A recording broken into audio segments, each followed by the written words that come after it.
Shalom. All right, so yesterday I was doing Bible study. I was in John chapter 13, and it was just something that stood out to me. So my dad and I, we talk about the Bible and the things of the Bible and Yeshua and Abba and all the other stuff.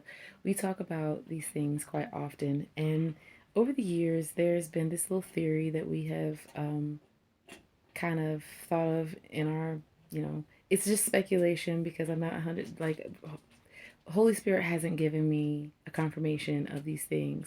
So this is just things that through reading the Bible and piecing things together, we've kind of been like, so in Daniel chapter 9, verse 27, it talks about how the Antichrist, this is during Daniel's 70-week prophecy, okay? It talks about how the Antichrist will make a covenant with the people for 1 week. So in this prophecy, one day equals a week.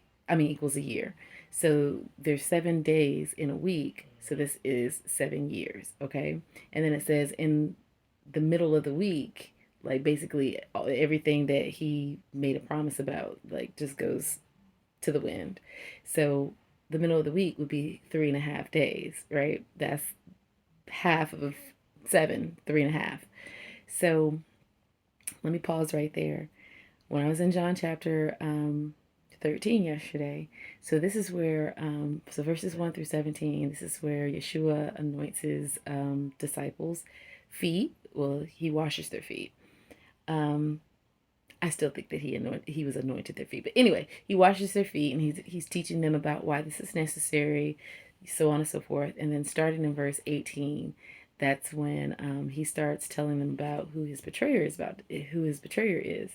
And they're all questioning, is it me? Is it me? And he literally says to them, like, the dude that dips his bread in the water or the wine or whatever it was, with me, that's who my betrayer is. And then Judas, whose name ironically is actually Judah, which means praise. But anyway, he dips his bread in, and then it says that Satan entered him.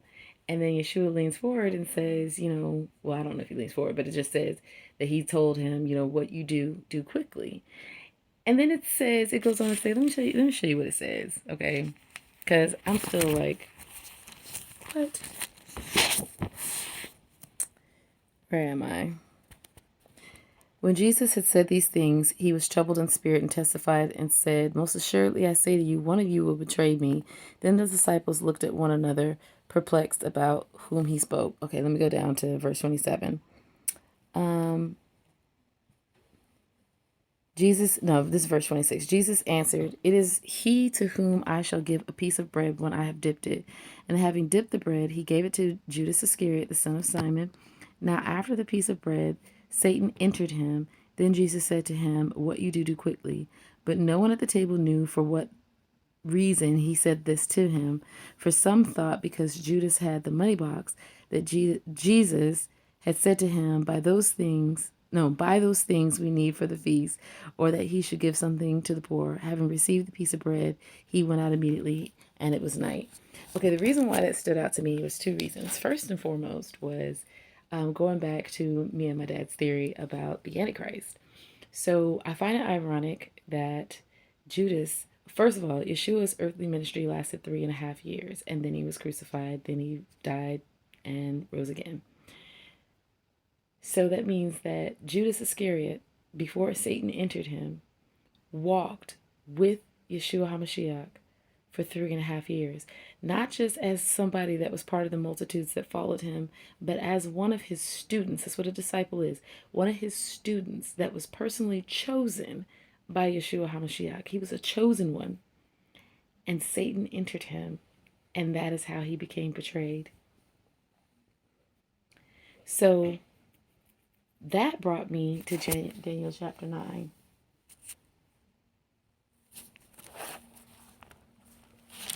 All right, so let me see if I can turn this page without losing my spot. I did not think this through. All right. So when you go to Daniel chapter 9, starting in verse 27, like I said, this is the 70-week prophecy. It says, then he shall confirm a covenant with many for 1 week.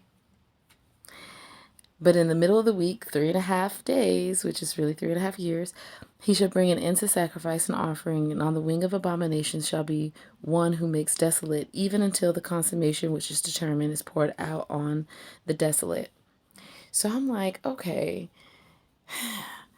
what if the Antichrist is someone that is actually one of the chosen that like allows Satan to enter him? Now walk with me on this, because all of a sudden in the middle of the week, he's supposed to receive this fatal wound, and I don't know. I don't know. Maybe I'm getting the prophecy wrong. All I know is I feel like it's very significant because me and my dad felt like Satan would literally Satan himself would possess the body of the Antichrist, of the vessel, of the person that will become the Antichrist after 3.5 years, which is why the first 3.5 years seem to be peaceful and going the way they're planned, because it's that person. But then somewhere along the line, that person allows Satan to enter them. And here's the thing, I don't think it's ironic that I was doing my Bible study and that is the part that stood out. The other part that stood out to me was how much people just did not believe the words of Yeshua HaMashiach. All right. So I want to show you something. And going back to John chapter 13, he literally told the disciples that the person that after I did this bread and handed to, or I can't remember the wording, but he was like, that's the person that's going to betray me. And then it happened, and it was Judas that did it. And then he was like, what you do, do quickly. And then it said that they thought that it was because he was in charge of the money box and he was telling him to go buy some things. Like, the dude literally just told you, like, this is the one that's going to betray me. All right. But this is the theme, because going back to John chapter 6, I started noticing, okay, so in the book of John, some of the subtitles for the chapters say stuff like first sign, second sign, third sign, so on and so forth. So by the time you get to chapter 6, we've already had 5 signs, okay? Starting from chapter 1, we've already had 5 signs. So the first thing that happens in chapter 6 is he feeds the 5,000. Okay, so now he's talking about how he's the bread from heaven. And they were talking about, because they had been talking about how Moses, when he and the Israelites were in the wilderness, Abba Yah had fed them with manna from heaven. He was like, I am the manna from heaven, I'm the bread of life, so on and so forth. All right. So while they're having this discussion, in verse 30 of chapter 6, it says, therefore they said to him, what sign will you perform then, that we may see it and believe you? What work will you do? So leading up to verse 30 in chapter 6, like I said, he had already shown them with 5 signs. Go and look at the subtitles of the chapters in your Bible. It'll say first sign, like I know one of them was in turning the water into wine. Another one was healing the guy at the pool of Bethesda. I mean, it was 5 signs. The fifth one was him feeding the 5,000. That was the fifth sign. And now they're asking, what sign shall you show? Dude, I've shown you 5 signs.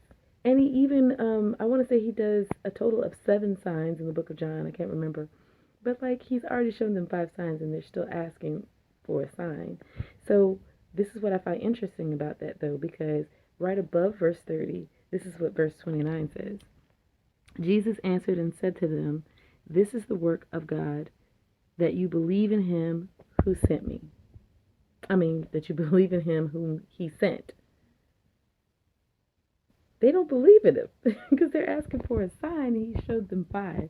And here's the thing with that. If you go back to Genesis chapter 3, Adam and Eve in the garden, the conversation that Eve had with the serpent, not servant, she did not believe what Yahuwah had said about the tree, about her dying. She didn't believe him, because if she did, she wouldn't eat the fruit.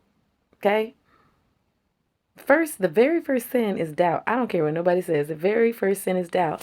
I don't think that it's a coincidence that the work of God is to believe in He whom He sent, which is Yeshua HaMashiach. Believe in Him. That's how you do the work. Believe in Him. You know what I'm saying? It is just so many things that I can say about this. It's just like I said, when I was reading it, I'm like, and I'm leaving something out. I know I am. I can feel that I'm leaving something out because it was more to it than this. But that's just what I'm gonna focus on right now. So yeah, I feel like there's something to this whole Judas Iscariot walking with Yeshua in his earthly ministry for 3.5 years and then portraying him, and then in the Daniel prophecies, Daniel chapter 9, the Antichrist makes a covenant for 1 week, and in the middle of the week, he reneges. I mean, it's just so, it's, y'all, listen, if you know more, then please comment or you can message me, please, because I'm very intrigued about, ooh, excuse me, sorry. I'm very intrigued about this. And then the fact that, like, he was doing all these signs and they still wasn't, like, in chapter 6 is where a whole bunch of his disciples, like, turned away because he was talking about eating of his flesh and drinking of his blood, but he was really talking about the word and the covenant that you come into when you become a child of Yahuwah by accepting Yeshua's sacrifice. So at the end of the day, it's a lot of meat in this, and I just don't have enough space on my phone to make a video for it. But yeah, y'all gotta start getting into this because it was a whole lot. Like, so later on in chapter 6 is where he talks about the great falling away. All right, they were like, this teaching is too hard. Who can follow it? And like, then he turns to his disciples after, and it's funny because this is what John 6:66 actually says. I have to read it to you. From that time, many of his disciples went back and walked with him no more. And we know that it talks about a great falling away in the epistles as well. So it's like a lot of this stuff was foreshadowing the things that are to come. And you see that quite often in the Bible. There's so many things in the Old Testament that foreshadow things that happen in the New Testament, and then things that happen in the New Testament that are foreshadowing the things that are to come. Y'all got to get into this.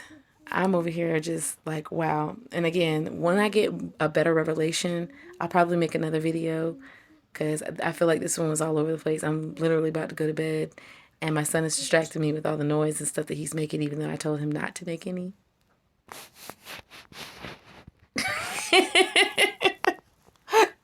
Anyway, all right, I love you guys. Shalom Aleichem.